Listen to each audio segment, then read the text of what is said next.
தமிழின் சட்டவிரின்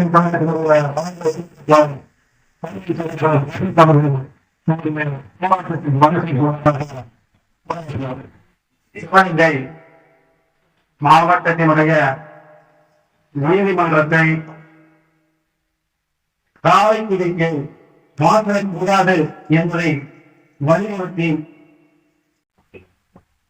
வித்தியாசமான ஒரு போராட்டத்தை ஆர்ப்பாட்டங்களை இன்றைக்கு வர்த்தக சங்கமும் அதே போன்று வழக்கறிஞர் சங்கமும் திறம்பட செய்து கொண்டிருக்கிறார்கள். பல போராட்டங்கள் இருக்கிறது, கண்டன ஆர்ப்பாட்டங்கள் இருக்கிறது. இப்படிப்பட்ட போராட்டங்களுக்கு மத்தியில் எதற்கான உண்ணாவிரத போராட்டத்தை நாம் கையெழுக்க வேண்டும்? நம்ம ரூபா நோக்கெல்லாம் காந்தியடிகள் இருப்பார். இன்றைக்கு சுதந்திரம் வாங்குவதற்காக பல பேர் இந்த நாட்டிலே பாடுபட்டார்கள். அப்படி பாடுபட்ட ஒரு சூழலிலே பல போராட்டங்களை கையெழுத்தார்கள். அதில் முக்கியமான ஒரு போராட்டம் காந்தியடிகள் கையெழுத்த ஒரு போராட்டம் 1932 பூனேயிலே சிறைச்சாலையிலே உண்ணாவிரத போராட்டத்தை கையெழுத்தார்கள். அரசாங்கங்கள் எல்லாம் அடர்ந்தது, ஆண்களோடு எல்லாம் நிலைகொண்டார்கள்.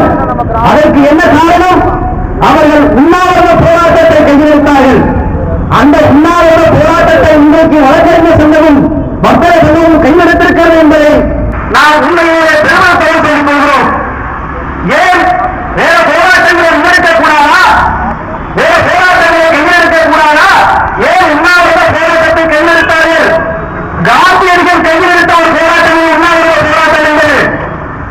இன்றைக்கு வழக்கறிஞர்கள் சங்கம் அழைத்திருந்தால் ஒரே நொடிகளே, ஒரு கை அசைவிலே, ஒரு கண் அசைவிலே இருக்கின்ற இந்த கூட்டங்களை ஓட்டிலே உட்கார வைத்து மறியல் செய்ய முடியுமா முடியாதா? ஏன் முடியாது? ஒரே ஒரு ஒருங்கிணைப்பாளருடைய கை அசைவுக்கு இன்றைக்கு காத்துக் கொண்டிருக்கிறார்கள். இந்த கூட்டத்தை அப்படியே ரோட்டிற்கு செல்ல வேண்டும் என்று நினைத்தால் உடனே செல்ல வைக்க முடியும். ஏன் செல்லவில்லை?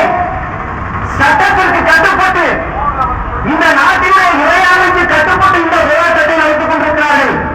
ஏனென்று சொன்னால் சாலையை மறித்தால்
நாங்கள்